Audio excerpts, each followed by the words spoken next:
तो नमस्कार, traders diary में आपका स्वागत है। गुरुवार का दिन है, वीकली एक्सपायरी भी है और जिस तरह से बाजार का मूड माहौल कल के दिन में बनता हुआ नजर आया था, अब देखना होगा कि जो गिरावट का थोड़ा सा ट्रेंड बनता हुआ दिख रहा है पिछले 2 दिनों से, वो आज भी कंटिन्यू रहता है नहीं, क्योंकि सबसे बड़ी चीज आज वीकली एक्सपायरी के दिन एक और चीज अहम हो जाती है और वो है शॉर्ट कवरिंग। तो शॉर्ट कवरिंग के हिसाब से कौन से स्टॉक या स्पेसेस सामने आज निकल कर आते हैं, उस पर तो हमारा बड़ा फोकस रहेगा ही, बट आपको ग्लोबल बाजारों पर भी एक नजर डालनी चाहिए। SGX 50 आप देखिए ऑलमोस्ट 34 अंकों की तेजी के साथ अभी कारोबार की शुरुआत कर रहा है।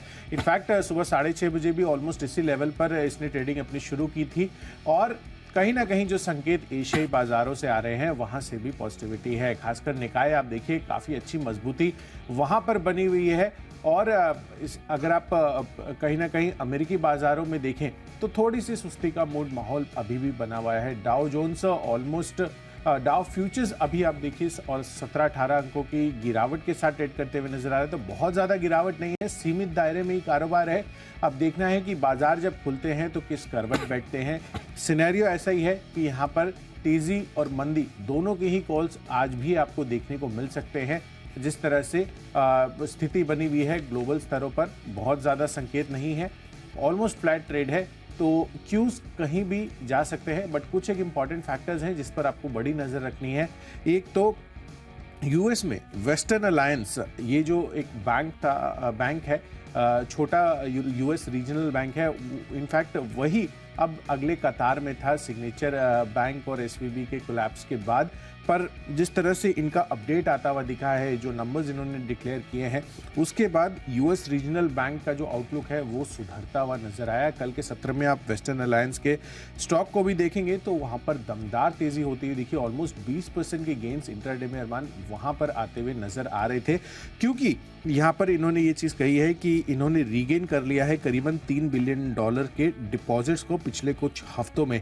तो जाहिर सी बात है कि जो कॉन्फिडेंस हिला था यूएस रीजनल बैंकों को लेकर और जो कमेंट्री आई नतीजों के बाद वेस्टर्न अलायंस के, वो हो सकता है कि एक पॉजिटिव ब्लिप आपको आता हुआ दिखे। और आईटी इन पर्टिकुलर, क्योंकि आईटी स्टॉक्स ही सबसे बड़े प्रभावित थे, हो सकता है कि वहां पर बिकवाली का रुझान आज थमता हुआ नजर आए। तो ये तो मेरी रीडिंग है, अब देखना है कि यहाँ पर क्या होता है, क्योंकि लार्जली और ऑन अ ब्रॉडर लेवल संकेत तो काफी सुस्ती के ही दिख रहे हैं। बहुत ज्यादा उतार चढ़ाव वाला मूड माहौल नहीं है अरमान। जैसा कि आपने भी बिल्कुल कहा कि वो जो स्मॉल बैंक है, अगर वो अर्निंग्स के अगर आप सपोर्ट देता है तो छोटी चीज ही हो, पर अगर छोटा बैंक हो, पर अगर ये सेंटिमेंटल में बड़ा जो है आपको सुधार होता हुआ दिखता है और ये रिप्लिकेशंस आपको सभी जगह दिखते हैं। जहां पर अगर आप देखें कहीं पर भी ग्लोबली अगर एक छोटी चीज भी अगर कुछ बड़ी ऐसा होता है जिसका इंपैक्ट हो सकता है बड़ा हो सके, तो हम रिप्लिकेशंस आते हुए देखते हैं। तो उसी हिसाब से कॉन्फिडेंस में भी ये चीज काफी बढ़िया आती है कि ओवरऑल मार्केट में और उसके रिप्लिकेशंस में आपको काफी भरोसा आता हुआ दिखता है। और जैसा कि आपने कहा BFSI IT सेक्टर का कई सारा एक्सपोजर है बाहर का, तो वहां का अगर बैंकिंग सेक्टर वहां पर सुदृढ़ होता हुआ दिखता है तो उसका फायदा आपको डेफिनेटली यहाँ पर भी होता हुआ दिखेगा। ये तो सब ये सारी बातें। अगर आप सबसे पहले आपने कितने सेल लिए आप सेल वाला मूड माहौल तो नहीं बन पाया अरमान, क्योंकि कहीं ना कहीं जिस तरह से कुछ एक स्टॉक्स अच्छे ब्रेकआउट लेवल्स पर है या फिर निचले स्तरों से खरीदारी जिनमें वापस से लौटती हुई दिखी है, और पिछले 2 दिनों से बाजारों में इन सब स्पेसेस ने या इन सब स्टॉक्स ने बहुत ज़्यादा गिरावट भी नहीं दिखाई है। तो रिबाउंड में मुझे लग रहा है कि आज अच्छी कैंडिडेट्स ये बन सकते हैं। कुछ एक फार्मा से भी हैं और कुछ एक अन्य खबरों पर भी है। तो लार्जली काफ़ी मिक्स बैग है मेरी सूची में तो, बट बिकवाली का तो एक भी कॉल नहीं। आप ले रहे हैं कुछ? बिल्कुल नहीं, बिकवाली का बिल्कुल भी कॉल नहीं। अगर आप जैसा कि आपने बताया कि मार्केट हमारे हिसाब से देखें तो लगभग आप कंसोलिडेशन, लगभग एक बड़ी गिरावट नहीं आ रही है, लगभग कंसोलिडेशन के आसपास होता रहा है। आज हो सकता है डिसाइसिव होता हुआ दिखे। चलिए हमारी कैटेगरी स्टार्ट करते हैं। तो सबसे पहले जो कैश में जो मैंने स्टॉक लिया है वो है मास्टेक, क्योंकि अगर आप देखें यहाँ पर नतीजे जो हैं बढ़िया नतीजे आते हुए दिखे हैं। आपको आय में बढ़िया बढ़ोतरी दिखेगी, लगभग 7.5-8% के 8% की बढ़ोतरी है। इबिट मार्जिन्स जो हैं वहाँ पर भी 14.3% से बढ़कर 15% आते हुए दिखे हैं और मुनाफे में भी आपको बढ़िया उछाल आता हुआ दिख रहा है। कंपनी ने डिविडेंड भी दिया है, उस हिसाब से यहाँ पर आपको तेजी आती हुई दिख सकती है। और अगर डिटेल्स की अगर आप देखें तो कुशल भी कुछ इंटरसेप्ट कर पाएंगे इसमें यहाँ पर ओवरऑल अपेरेंटली अगर आप देखें तो नतीजे आपको काफ़ी बढ़िया आते हुए दिख रहे हैं, जिसमें इसलिए मास्टेक यहाँ पर बाय करेंगे। टारगेट रखेंगे 1650 का और स्टॉप लॉस रखेंगे 1584 का। चलिए, तो आईटी के साथ शुरुआत ही होगी। आई थिंक कमेंट्री हम कर ही रहे थे पहले, और उसके बाद मैं अभी देख रहा हूँ कि क्या सेगमेंट में आपने मैस्टेक का स्टॉक लिया है, तो अपने आप में नंबर्स के लिहाज से तो ठीक ठाक लग रहे हैं। अब देखना है कि आज इसका रिएक्शन हमारे यहाँ पर किस तरह से आता है।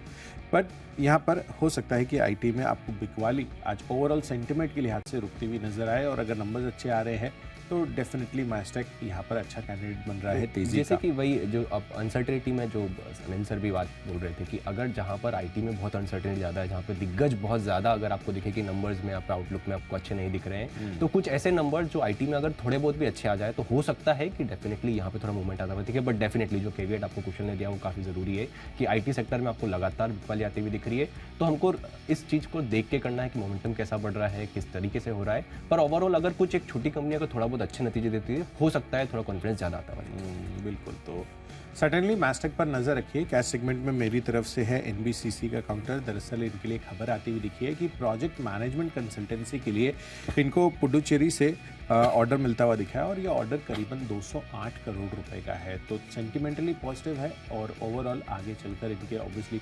कुल ऑर्डर बुक में ये भी शामिल होता हुआ नजर आएगा। तो एनबीसीसी काफ़ी बारी अरमान ने भी अपनी सूची में शामिल किया, इस बारी मैंने ले लिया अपनी सूची में। तो एनबीसीसी इस वजह से खरीदारी का अच्छा कैंडिडेट बन सकता है। अच्छी खबर है, 40 रुपये के टारगेट के लिए खरीदारी करिए, 37 रुपये आपको स्टॉप लॉस रखना है।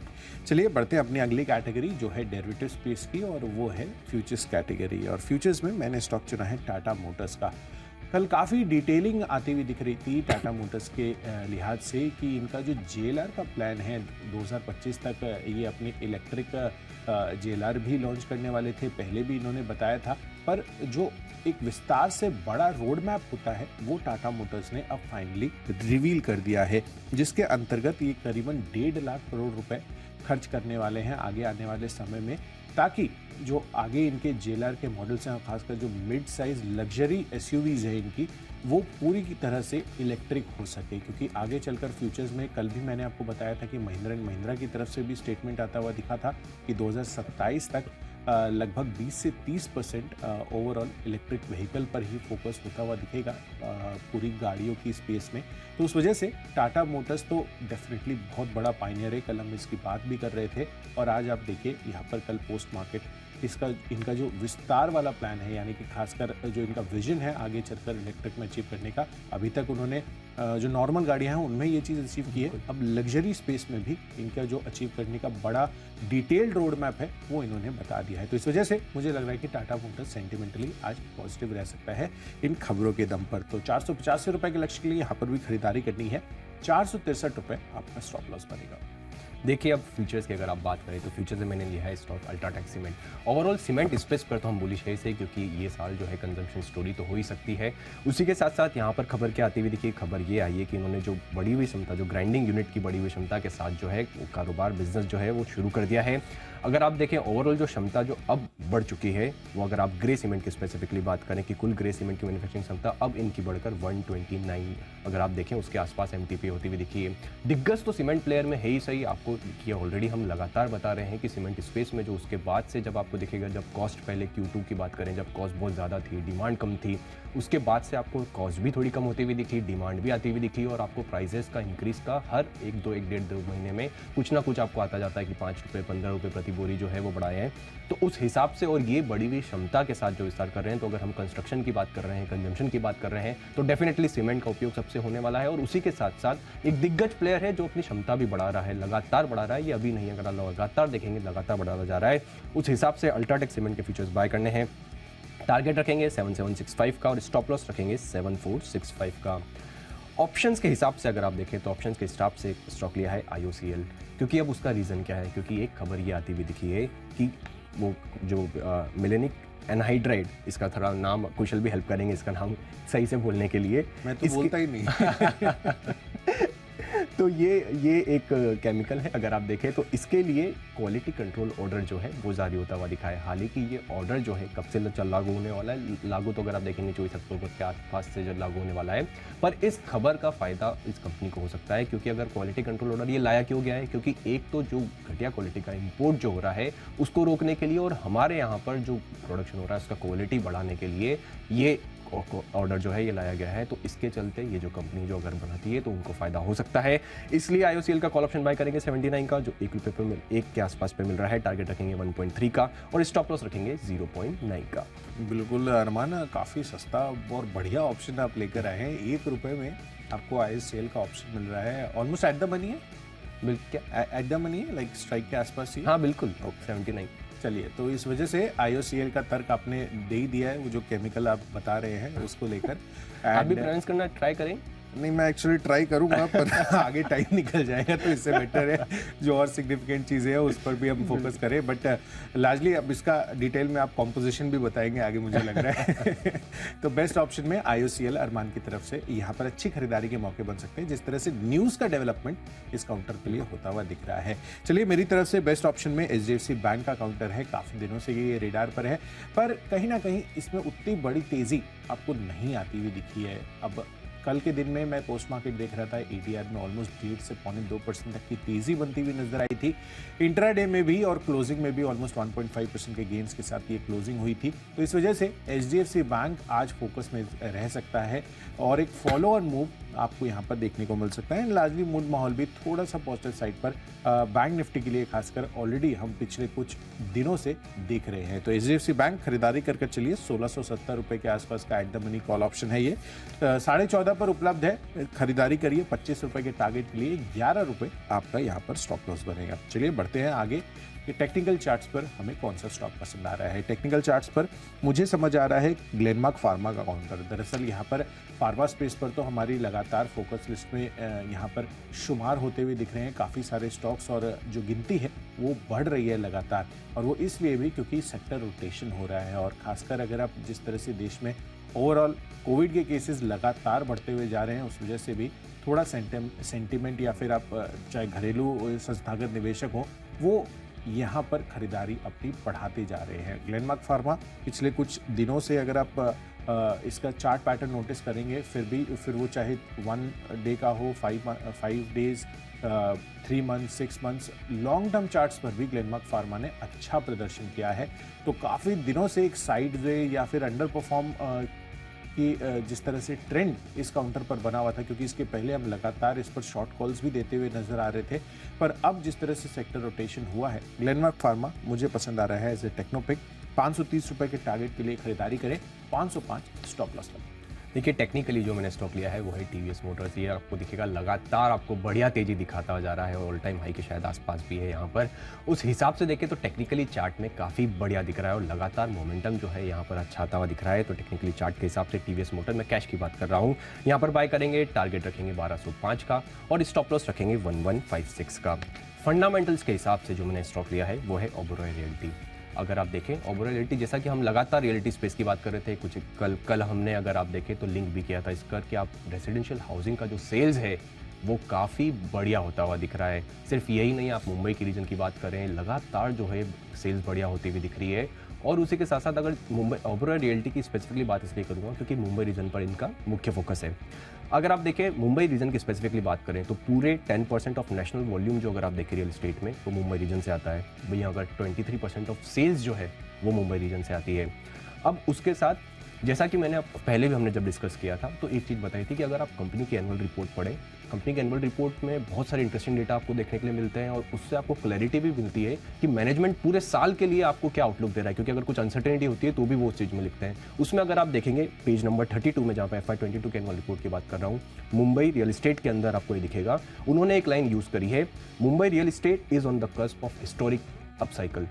ये वाली लाइन अगर आप देखेंगे पिछले 5-10 साल की एनुअल रिपोर्ट देखिए, आपको बहुत कम बार ऐसा देखने को मिलेगा कि मैनेजमेंट ये लाइंस यूज़ कर रहा है। और जहाँ पर ये कंपनी फोकस कर रही है वहाँ पर अगर मैनेजमेंट ये गाइडेंस दे रहा है या फिर ये बोल रहा है कि ये एक अप साइकिल के कस्प पर है, यहाँ से बस सिर्फ ऊपर तेजी आ सकती है, उस हिसाब से मुझे वो कंपनियाँ जो मुंबई में खास तौर पर फोकस कर रही है आपको अच्छा होगा। इसका आपको एग्जाम्पल भी देखेंगे तो इनके जो नए प्रोजेक्ट्स है वहाँ पर क्या बढ़िया बिक्री आती हुई दिखी है।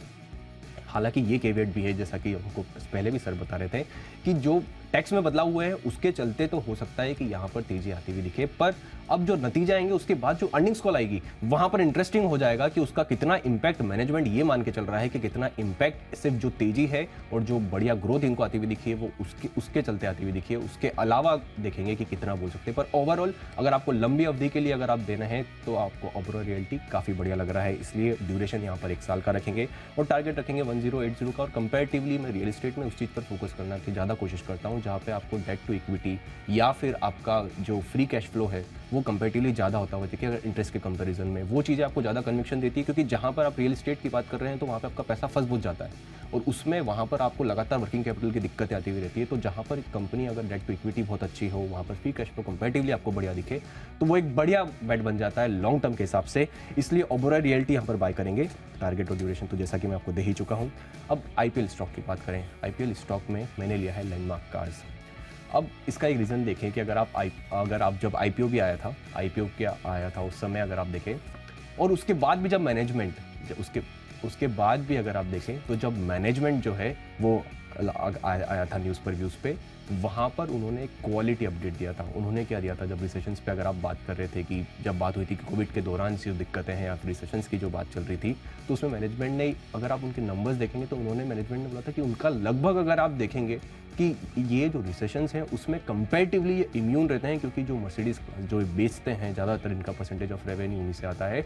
वहाँ से अगर आप देखें तो टोटल नंबर ऑफ कस्टमर्स जो हैं वो काफ़ी बढ़िया है और रेगुलर इनफ्लो जहाँ पर आता हुआ रहता है, तो उस हिसाब से लैंडमार्क कार्स आपको अगर हर गिरावट में मिले तो कंपैरेटिवली एक ऐसा स्टॉक बन जाता है जहाँ पर आपको खरीदारी करनी है। ड्यूरेशन रखेंगे यहाँ पे 12 मंथ्स का और टारगेट रखेंगे 700 का।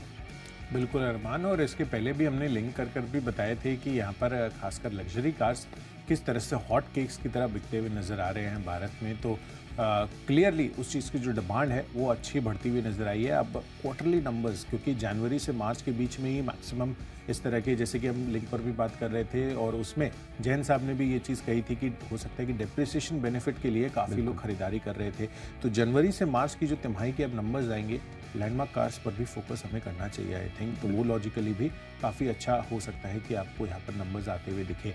तो क्लियरली लैंडमार्क कार्स यहाँ पर अच्छा IPL स्टॉक बनता हुआ नजर आ सकता है। डेफिनेटली इसको आप अपनी खरीदारी की सूची में शामिल कर सकते हैं। चलिए, यहाँ पर मैं अपनी कैटेगरी में जो मेरा फंडा पिक है वो उसके बारे में पहले बताना चाहूँगा। फंडा पिक के लिहाज से इसमें मेरे को खरीदारी करनी है एबट इंडिया पर। एबट इंडिया, अब देखिए यहाँ पर लगभग 22,700 रुपये के आसपास की प्राइसिंग रही है। खरीदारी इसको कल करने की जो सबसे बड़ा तर्क इसमें यह है कि कल पोस्ट मार्केट में देख रहा था अमेरिका में एबट लैब्स जो कि इसकी पेरेंट कंपनी है उसके नंबर्स आते हुए दिखे और नंबर्स काफ़ी शानदार थे और वहाँ पर स्टॉक प्राइस पर भी अच्छा खासा एक्शन आता हुआ नजर आया। और वो इसलिए क्योंकि इनका जो बेस कोर कारोबार है वहाँ पर काफ़ी अच्छी ग्रोथ है। हालांकि इन्होंने ये भी साइट किया है कि जो कोविड टेस्टिंग से इनके रेवेन्यूज आते हैं वहाँ पर थोड़ा दबाव देखने को मिल सकता है, बट जो कोर बिजनेस है, जो बेस बिजनेस है, वहाँ पर बहुत ही शानदार ग्रोथ आती हुई दिख रही है। तो जो डाइवर्सिफाइड बिजनेस मॉडल है इनका, उस वजह से एबट लैब्स पर तो फोकस है ही, जो पेरेंट कंपनी है उन, और सेंटिमेंटल इम्पैक्ट आपको एबट इंडिया पर भी आता हुआ नजर आएगा। तो मुझे लग रहा है कि यहाँ पर इस वजह से एज ए फंडा पिक यहाँ पर MNC स्टॉक है, खरीदारी कर चलिए। आज के लिए 23,300 रुपये का टारगेट यहाँ पर बनेगा। 22,400 रुपये के स्टॉप लॉस के साथ आप एज अ फंडा पिक एबट इंडिया को चुन सकते हैं। चलिए बढ़ते हैं आगे, और यहाँ पर IPL कैटेगरी पर मेरा स्टॉक है TCS।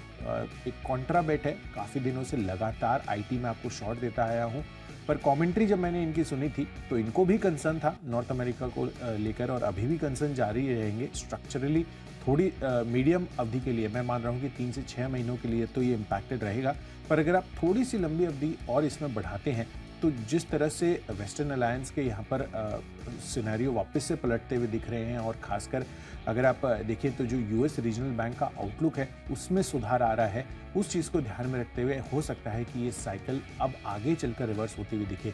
इनफैक्ट TCS के मैनेजमेंट ने ये चीज़ भी कही थी जब उनका कॉन कॉल होता हुआ दिखा था कि जो टारगेट है FY24 का हायरिंग का, वो उन्होंने इंटैक्ट रखा है। 40,000 वो हायरिंग करने वाले हैं फ्रेशर्स की।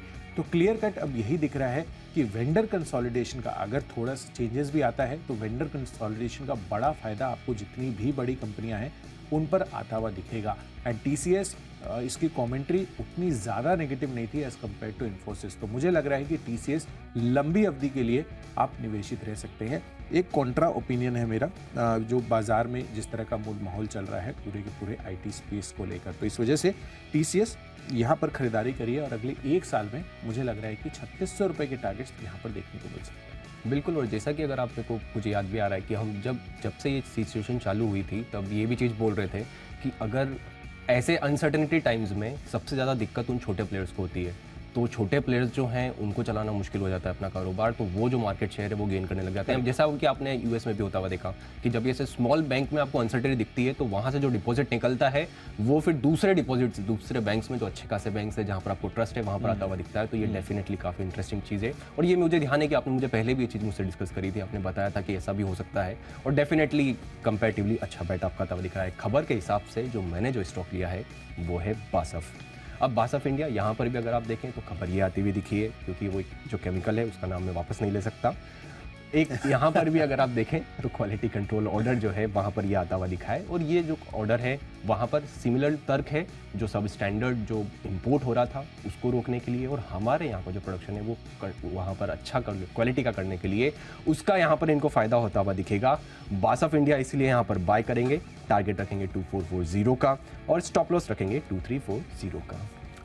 चलिए, तो खबर के दम पर अरमान ने स्टॉक चुना है बासफ का, और मैंने इनडायरेक्ट खबर के दम पर स्टॉक चुना है गेटवे डिस्ट्रीपार्क का। अब गेटवे डिस्ट्रीपार्क को चुनने की सबसे बड़ी वजह यहाँ पर यह बन रही है कि गोल्डमैन सैक्स ने कंटेनर कॉनकॉर पर अपनी राय जाहिर की है और इन्होंने डबल अपग्रेड कर दिया है न्यूट्रल से बाय रेटिंग पर। टारगेट्स भी सिग्निफिकेंटली रेज किए हैं 670 से 720 पर। इंटरेस्टिंग ये है कि ये ऑब्वियसली जो ट्रेन जो फ्रेट है इस पर सबसे बड़ा फोकस रहता है कॉनकॉर का, और वैसे ही सिनेरियो में गेटवे डिस्ट्रीपार्क का भी काफ़ी बड़ा यहाँ पर ओवरऑल रेवेन्यू में इनका कंट्रीब्यूशन आता है। एग्जैक्ट प्रिसाइज नंबर कहूँ तो रेल ट्रांसपोर्ट से इनका करीबन 77% रेवेन्यू आता है, तो ऑलमोस्ट सिमिलर, इनफैक्ट कॉनकॉर से भी ज़्यादा इनका ओवरऑल रेल से कंट्रीब्यूशन है। तो इस वजह से खबरों के दम पर इनडायरेक्ट खबर कॉनकॉर पर, मतलब कॉनकॉर पर डायरेक्ट खबर है पर इनडायरेक्टली गेटवे डिस्ट्रीपार्क पर भी आज इस ब्रोकरेज हाउस की रिपोर्ट का इम्पैक्ट देखने को मिल सकता है। तो 66 रुपीज़ के टारगेट के लिए यहाँ पर आपको खरीदारी करनी है, 60 रुपये आपका स्टॉप लॉस बनेगा। मैं बढ़ते हैं अपनी आखिरी और फाइनल कैटेगरी माई चॉइस की तरफ, और माई चॉइस में तीनों के दिनों मेरी तरफ से अरमान खरीदारी के ही कॉल्स हैं, और यहाँ पर सबसे पहला कॉल आ रहा है वोल्टास पर। खरीदारी कर चलिए।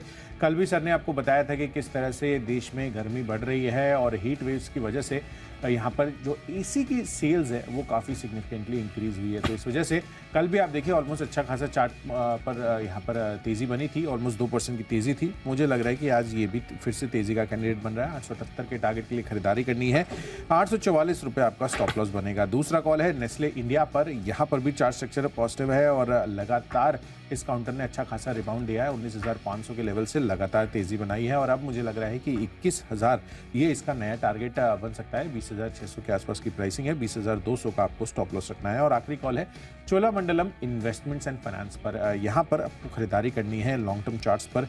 काफ़ी अच्छी ट्रिजेक्टरी बनी हुई है, अच्छी तेज़ी का कैंडिडेट है, यहाँ पर खरीदारी करिए। 870 रुपये के लिए 835 का स्टॉप लॉस। देखिए, माई चॉइस में सबसे पहला स्टॉक मैंने लिया है वो है लेमन ट्री होटल, क्योंकि आप ओवरऑल कारोबार देखें, लगातार इनको जो लाइसेंस मिल रहे हैं हो सकता है इसका बढ़िया फायदा आता हुआ दिखे। ड्यूरेशन 6 महीनों का, टारगेट रखेंगे 95 का। दूसरा स्टॉक है गुजरात अल्कलीज, क्योंकि अगर आप देखें तो कॉस्टिक सोडा की बात करें तो अगर कुछ टाइम से अगर आप देखें तो यहाँ पर थोड़ा रिकवरी आती हुई दिखी है, हो सकता है यहाँ पर आपको थोड़ा मूवमेंट आता हुआ दिखे। टारगेट रखेंगे 655 का और स्टॉप लॉस रखेंगे 629 का। और तीसरा और आखिरी स्टॉक जैसा कुशल का था, इनडायरेक्ट जो डायरेक्ट रिपोर्ट है वो कॉनकॉर पर है। यहाँ पर आपको कैश में खरीदारी करनी है, रिपोर्ट ऑलरेडी कुशल जिक्र कर चुके हैं। टारगेट रखेंगे 618 का और स्टॉप लॉस रखेंगे 593 का। चलिए, तो सभी स्टॉक्स और लेवल्स की विस्तार से चर्चा हो गई है, पर जल्दी से अब एक रिकैप कर लेते हैं। चलिए, कैश सेगमेंट में मैंने स्टॉक चुना है एनबीसीसी का, साथ ही फ्यूचर्स में टाटा मोटर्स जो स्टार से जेलर के ईवी प्लान्स इन्होंने बताए हैं वो काफ़ी पॉजिटिव लग रहे हैं। ऑप्शंस कैटेगरी में एचडीएफसी बैंक, एडीआर अच्छा था, ग्लेनमार्क फार्मा लगातार चार्ट मोमेंटम है। फंडा पिक के लिहाज से एबर्ट इंडिया पर फोकस रखिए। टीसीएस अगले 1 साल में 3600 रुपये के टारगेट के लिए खरीदारी कर सकते हैं। गेटवे डिस्ट्रीपार्क यहाँ पर भी अच्छी खरीदारी हो सकती है, कॉनकॉर पर रिपोर्ट आई है। और माई चॉइस कैटेगरी में वोल्टास, नेस्ले और चोला इन्वेस्टमेंट्स यहाँ पर खरीदारी करनी है। और बेस्ट पिक है टीसीएस, अगले 1 साल में 3600 रुपये के टारगेट्स आपको देखने को मिल सकते हैं। अट्रैक्टिव लेवल्स हैं खरीदारी के। कर लेते हैं रिकैप। कैश में मैस्टेक बढ़िया लग रहा है नतीजों के चलते। फ्यूचर्स में अल्ट्राटेक सीमेंट जो है वो काफ़ी बढ़िया लग रहा है। ऑप्शंस के हिसाब से IOCL खरीदना है। टेक्निकली टीवीएस मोटर्स बढ़िया दिख रहा है। फंडामेंटल्स के हिसाब से ओबेरॉय रियल्टी काफ़ी इंटरेस्टिंग है। IPL स्टॉक के हिसाब से लैंडमार्क कार जो है बढ़िया कारोबार है। खबरों के हिसाब से यहाँ पर भी बास ऑफ इंडिया में खरीदारी करेंगे। माय चॉइस में lemon tree hotel, Gujarat alkalis और कॉनकॉर, जहाँ पर अगर आपको ओवरऑल दिखेगा सब जगह बाय है। और इन्हीं सब में अगर मेरा बेस्ट पिक देखा जाए तो बेस्ट पिक होगा ओबेरॉय रियल्टी। बिल्कुल, तो चलिए सभी स्टॉक्स और उनके लेवल्स का रिकैप भी हमने कर लिया है, पर किस तरह से आज बाजारों पर रणनीति बनानी है ये काफ़ी इंटरेस्टिंग होगा, क्योंकि वीकली एक्सपायरी का दिन भी है आज। तो चलिए इन सभी संकेतों को समझने के लिए सीधे चलते हैं शेयर बाजार लाइव में अनिल सर और दीपांशु के पास। Good morning. Good morning Kushal, good morning Armaan. आज है वीकली एक्सपायरी का दिन और 3 दिन लगातार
से हल्के कमजोर है।